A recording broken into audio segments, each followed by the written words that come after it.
L'info du Grand Lille en continu, Adrien Lanois. Jeudi 23 février, en direct, en continu, 7h30. Bon réveil à toutes et à tous, bienvenue sur Grand Lille TV. Bon appétit également si vous prenez votre petit déjeuner et bon courage si vous partez travailler. Avant toute chose, les prévisions météo et attention au vent violent annoncé aujourd'hui dans la région, des rafales jusqu'à 100 km/h prévues à Lille. Les départements du Nord et du Pas-de-Calais sont d'ailleurs en vigilance orange pour vent violent. Côté ciel encore et toujours des nuages, des averses prévues aujourd'hui. Bref, un temps franchement maussade avec toutefois 11 degrés pour les températures maximales. Pour bien comprendre cet épisode de vent prévu aujourd'hui et dans la journée, surtout entre 10h ce matin et 16h cet après-midi, écoutez les explications de ce prévisionniste météo au joint hier par téléphone. Il s'agit d'un fort coup de vent qui devrait donc intéresser la métropole lilloise dès la fin de matinée et jusqu'en milieu d'après-midi. Donc on attend des rafales jusqu'à 100 km à l'heure donc sur la métropole lilloise, 120 km à l'heure sur le bord de mer. Donc les rafales maximales sont prévues plutôt entre 10h et 15h. Donc il faudra se montrer très vigilant si vous devez prendre la route. D'ores et déjà, on peut déjà parler qu'après cette tempête, le temps devrait tout de même être en nette amélioration. L'info pratique en matinée sur les routes et également la carte de l'agglomération lilloise ce matin. Rien à signaler, tout est calme et fluide pour l'instant sur les grands axes et voies rapides. Soyez quand même prudents et patients au volant. L'infotrafic revient dans 8 minutes après ce journal. L'actualité est de la région d'abord avec cette bonne nouvelle pour l'économie des Hauts-de-France et pour les deux entreprises ferroviaires Alstom et Bombardier. La présidente de la région Île-de-France, Valérie Pécresse, a annoncé la commande ferme de 99 TER hier, des trains Régio 2N. Livré entre 2019 et 2021. Pour les deux entreprises, cela veut dire un carnet de commandes bien rempli pour les 2 prochaines années, car cette commande vient s'ajouter au contrat du siècle décroché le 11 janvier dernier par le consortium Alstom-Bombardier. 255 rames de RER nouvelle génération pour près de 4 milliards d'euros.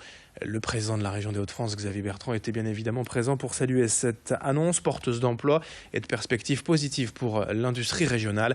On écoute Valérie Pécresse ce matin sur Grand Lille TV au micro de Louis Caillé. Avec Xavier Bertrand, nous avons été élus pour faire la preuve que le politique d'abord tient ses engagements et que le politique peut changer les choses. Quand j'ai fait campagne, j'avais promis la révolution des transports et tout le monde rigolait en disant elle le fera jamais, elle en parle mais elle le fera pas. Et là, non seulement on le fait, mais en plus on le fait avec des lignes directrices très claires.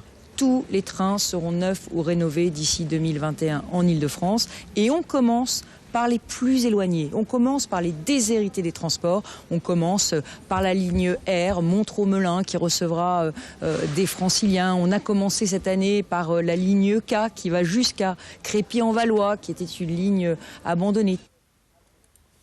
Autre image, autre info, le lancement d'une application pour les victimes de violences en tout genre. Hier, à Tourcoing, les associations d'aide et de soutien aux victimes étaient réunies pour présenter leur projet d'une appli pour téléphone baptisée Aidez-moi.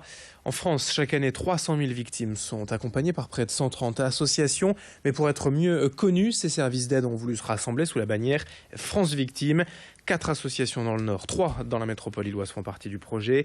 Le mouvement se veut d'abord un soutien, quelle que soit la situation dans laquelle se trouve la victime, une violence, un vol, un harcèlement. Toutes sortes d'agressions sont ainsi considérées. Explication au micro d'Alexis Tessier. Le jour où on en aura besoin, on n'y pensera pas. Le jour où on aura besoin de cette application, le jour où le voisin, mon fils, ma fille, mon collègue aura subi une agression dans la rue, aura été cambriolé, aura eu un accident de la circulation, où son gamin sera cyberharcelé, on aura cette application pour l'aider, pour lui donner les informations premières et surtout pour avoir un contact avec les services d'aide aux victimes locaux, des professionnels, des juristes, des psychologues qui sont vraiment là pour aider les personnes de manière totalement gratuite. Aujourd'hui, 23 février, à 2 mois, jour pour jour, du premier tour de l'élection présidentielle. Une question pour vous, que feriez-vous en tant que président de la République? Quelles mesures adopteriez-vous en priorité? Vincent Vieillard est allé vous poser la question. Nous sommes donc à 2 mois, jour pour jour, d'une élection présidentielle et les candidatures continuent de se dévoiler, tout comme les programmes. Mais si vous étiez candidat, quel serait le sujet que vous feriez passer en priorité? On est venu vous poser la question. J'enverrai tous les étudiants à l'étranger, tous les étudiants qui voudraient partir, je les encouragerais peut-être avec un appui financier à partir le plus loin possible. Un accès au logement à toutes les personnes qui n'ont pas de logement, Surtout en période de grand froid aujourd'hui, ça c'est difficile pour toutes les catégories sociales. Prendre en compte les différentes inégalités entre les élèves, c'est-à-dire que vous avez des élèves qui travaillent très bien, d'autres moins bien, et de savoir gérer ce genre de choses. Je laisse plus le choix aux gens de travailler s'ils en ont envie plus. Et ouais, c'est une question de responsabilité civique pour tout le monde. Faire le ménage dans la politique, éclairer les règles du travail d'un politicien, comment il doit être par rapport à son patrimoine, à tout ce qu'on voit. En fait, c'est lié à tout ce qui se passe actuellement, à tout ce qui fait qu'on n'a plus confiance aux hommes politiques. Je remettrai l'école comme elle était avant. C'est-à-dire ? Comme moi, quand j'allais à l'école, on apprenait bien l'orthographe, le calcul mental et tout. C'est ce qui manque aux enfants maintenant, je pense. Et puis une autre image encore pour terminer, pour vous donner une idée de sortie avec les enfants cette semaine sous la pluie. Jusqu'à dimanche, le musée de la poupée et du jouet ancien à Vambrechy propose un atelier peinture sur le thème du carnaval à quelques jours de Mardi Gras, ce 28 février.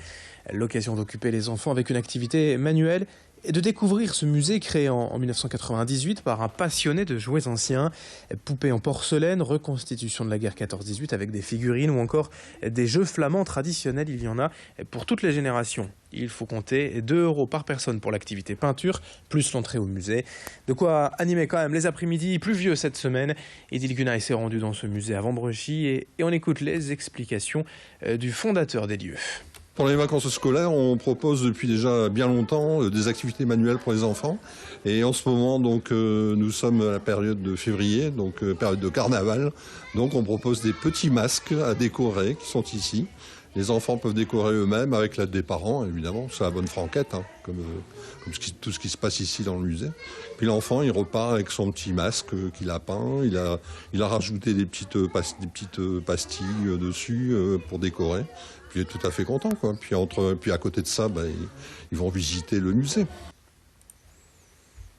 Le musée de la poupée et du jouet ancien à Vambrechy, donc une idée de sortie pour vos enfants cette semaine.